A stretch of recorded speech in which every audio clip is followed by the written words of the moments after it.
Shalom, we have traveled from the east to visit the newborn king. You have done well and are surely a man of... Our journey was long and dangerous. Did you know King Herod wants to harm this sweet baby boy? We were guided safely by the bright star which now rests over this humble stable. Want to know my favorite part of the journey? It was the star. That star has been shining since we left home. It shines so bright that it keeps me awake at night. Shine, shine, shine. That's all the thing does. Made an impression on me for sure. Shh! We all know how much you like that star. We have discussed it for hundreds of miles. This is not the time to talk, just listen. This is the perfect time to talk about it.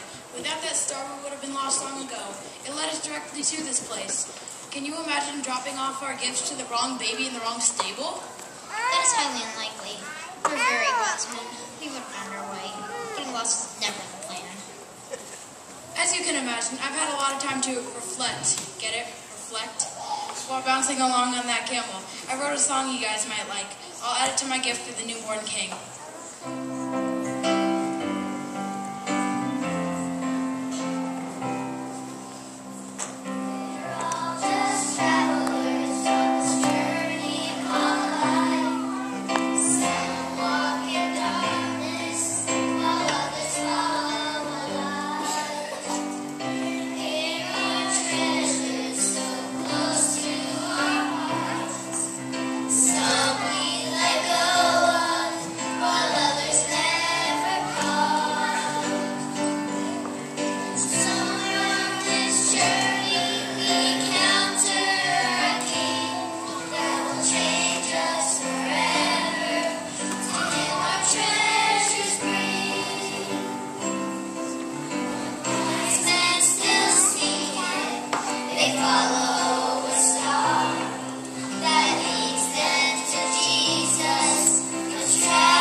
Mary and Jesus are going to need our lives to, or gifts to sustain life during the next few years. A wood and evil king can get expensive. Please accept our gifts in the manner with which they are given.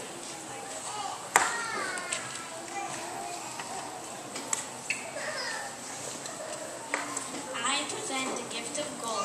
This precious metal has earthly value and will keep you sustained on your long journey.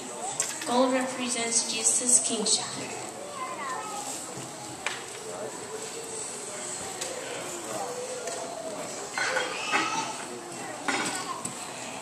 I present the gift of myrrh. It is a strange perfume to give to a young boy. Trust us, it represents his death and a deep meaning.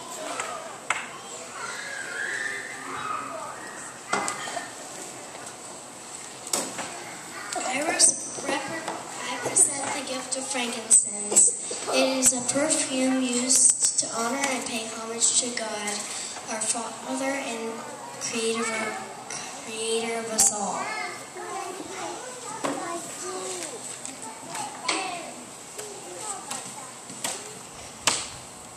All of our gifts are considered the most valuable treasures a merchant can possess, and all are worth their weight in gold.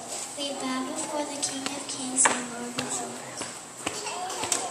Hallelujah, for the Lord Almighty reigns, and the kingdom of this world has become the kingdom of our Lord and of his Christ, and he will reign forever and ever.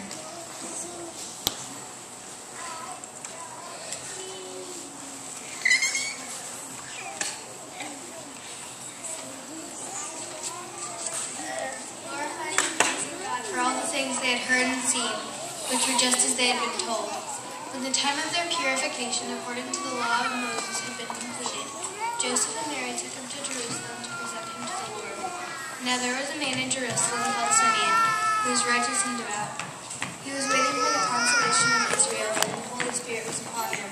It had been revealed to him by the Holy Spirit that he would not die before he had seen the Lord's Christ. Moved by the Spirit, he went into the temple courts. When the parents brought in the child Jesus to do for him what the custom of the law required, Simeon took him in his arms and praised God, saying, Sovereign Lord, as you have promised, you now dismiss your servant in peace. For my eyes have seen your salvation, which you have prepared in the sight of all people, a light for revelation to the Gentiles, and for glory to your people Israel. The child's father and mother marveled at what was said about him. Then Simeon blessed them and said to Mary, his mother, This child is destined to cause the falling and rising of many in Israel, and to be a sign that will be spoken against, so that the thoughts of many hearts will be revealed.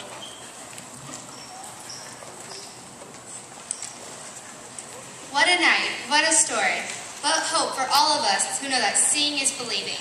Sometimes the most real things in the world are things that we can't see, and not seeing yet believing is faith. One more person saw and believed.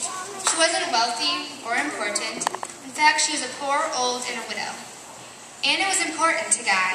She was gifted with special wisdom and insight.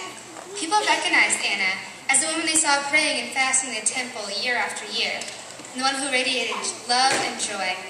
Some of them knew Anna was a widow and that her loss had deepened her faith in God's promises.